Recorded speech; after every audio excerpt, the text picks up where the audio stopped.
Olá, nós vamos falar sobre erros. E os erros para a disciplina positiva são uma oportunidade de aprendizagem. Tem uma frase de Drycourse que eu gosto muito, é assim: nós não podemos proteger os nossos filhos da vida, portanto, nós precisamos prepará-los para ela. E preparar os nossos filhos para a vida, gente, é também mostrar para os nossos filhos que nós somos humanos e que nós vamos errar. Nós erramos, eles erram o tempo todo.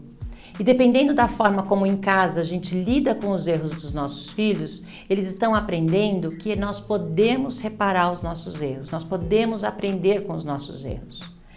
Então, a primeira coisa é buscar na memória as vezes que você errou e as concepções sobre erro que você tem, que foram formadas, né, essas crenças sobre erro, a sua visão de erro ao longo da sua vida. Então, é muito comum as pessoas dizerem: não pode errar. O erro tem que ser escondido. Aí as pessoas começam a mentir. Quantas vezes, quem nunca mentiu coisas que fez, erros que cometeu, com medo do quê? Da punição. Errar é humano. Nós precisamos aprender a assumir os nossos erros, assumir as consequências dos nossos erros e aprender a reparar os nossos erros. Porque, como eu disse, é uma oportunidade de aprendizagem. Depois que a gente erra uma vez, duas, a probabilidade é que a gente pare de errar naquilo. A gente vai cometer outros erros. Então, vamos, sempre que possível, assumir os nossos erros para os nossos filhos.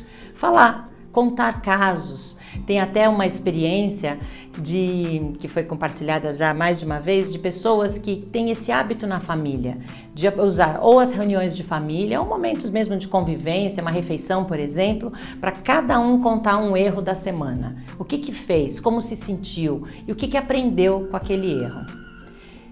Eu vou ensinar para vocês uma fórmula da disciplina positiva que se chama os 4 passos para a reparação dos erros. Então vamos lá.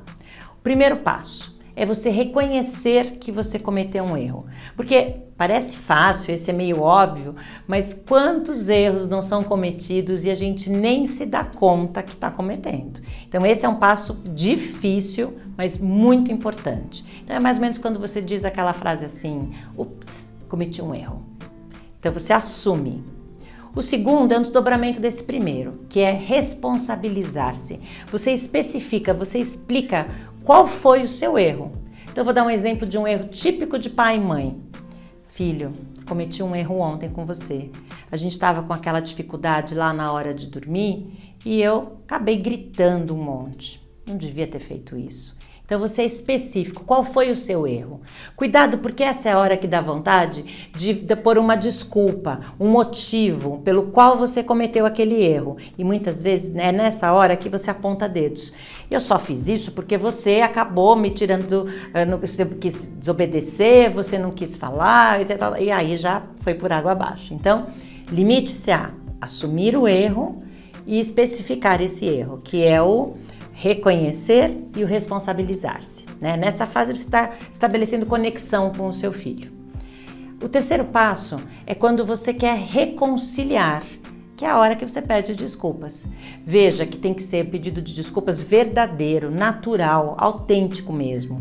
E é por isso que a gente insiste em não forçar um filho a pedir desculpas para o outro. Abraça seu irmão, fala que ama, pede desculpas. Será que eles vão fazer isso mesmo? Vão aprender alguma coisa com isso? Vamos para o quarto passo. Esse é o mais importante. É a hora que você resolve. É quando você pergunta: como nós podemos resolver isso? O que nós aprendemos com esse erro? Como que a gente pode evitar que isso aconteça numa próxima vez? Então é a hora que você reflete sobre o erro que aconteceu, assume as consequências do seu erro e procura aprender uma lição com isso, né, para que isso não aconteça outra vez. Vocês sabem que os filhos, as crianças de modo geral, são muito generosos quando a gente pede desculpas para eles. Mas tem que ser desculpas sinceras, porque eles também são muito hábeis para perceber se a gente está sendo falso, se a gente só está cumprindo ali um protocolo social para falar me desculpe. Então, Façam isso porque é uma forma de modelar como assumir os erros e as consequências dos seus erros.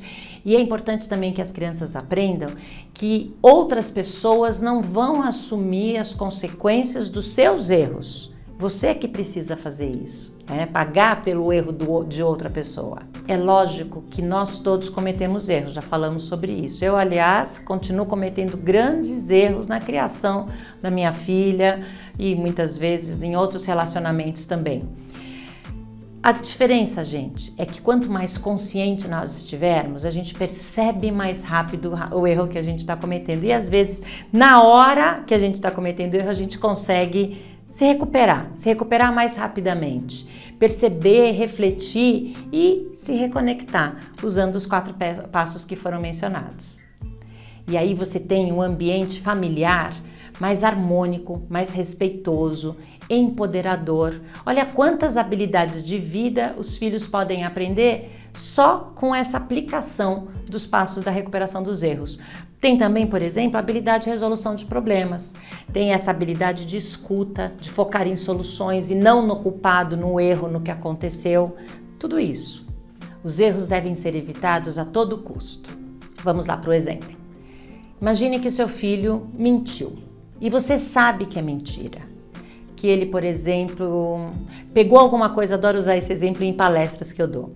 Ele pegou alguma coisa que não é dele e trouxe da escola aquele objeto para casa. Foi um roubo, sim. Ele talvez não tenha consciência da gravidade disso e ele simplesmente seguiu o instinto natural das pessoas, do ser humano, que é a inveja. A gente sente inveja, a gente quer aquele negócio e uma criança simplesmente pega.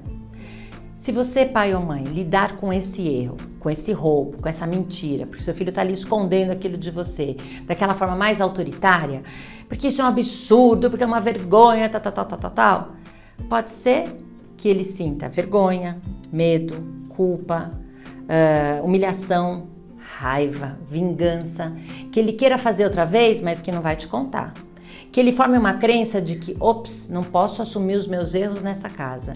Aliás, erros têm que ser evitados e eu tenho que mentir a próxima vez que eu errar mesmo, porque senão eu ainda vou levar uma punição. Então, para fugir da punição, a pessoa acaba não aprendendo nenhuma habilidade de vida, que são aquelas coisas boas, né? As lições que a gente pode ensinar para os nossos filhos, os valores. Ele não aprende sobre ética, sobre honestidade, sobre responsabilidade, com uma atitude dessa, por exemplo.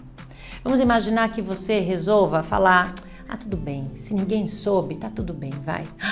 Cuidado, porque você estaria apoiando um roubo, uma mentira.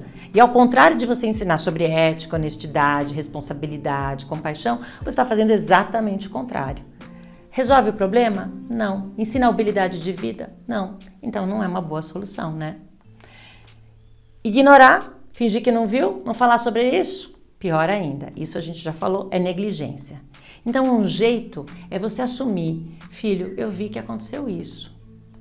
Vamos falar sobre isso?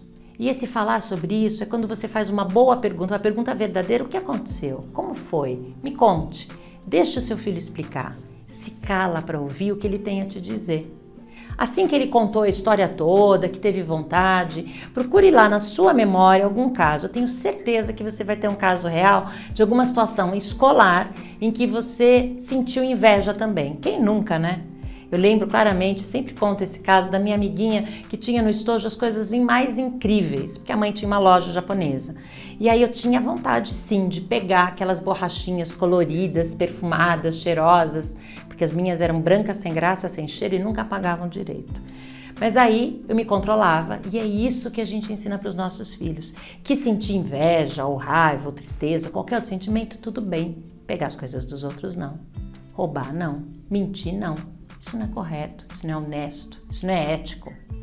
Então, quando a gente conta um caso real, a gente está demonstrando compreensão, está validando o sentimento do nosso filho, está estabelecendo conexão.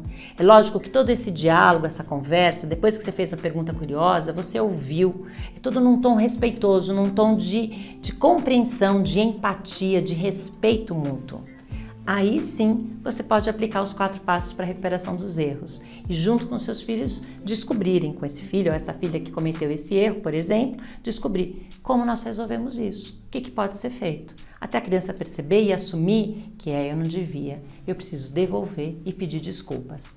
E você não precisa falar isso, eu tenho certeza que o seu filho, principalmente se ele tiver entre essa idade, entre 6 e 12 anos, ele vai ter a responsabilidade, né, por causa da ética, de moral, de devolver esse objeto, pedindo desculpas, se reconectando com a pessoa que ele pegou o objeto.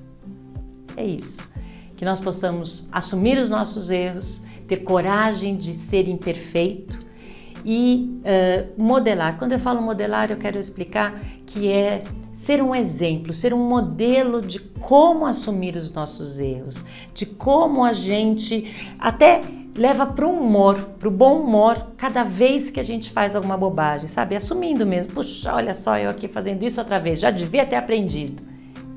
E assim, brincando, a gente pode ensinar os nossos filhos, pelo exemplo, as habilidades de vida e a olhar para os erros como oportunidades, tá bom?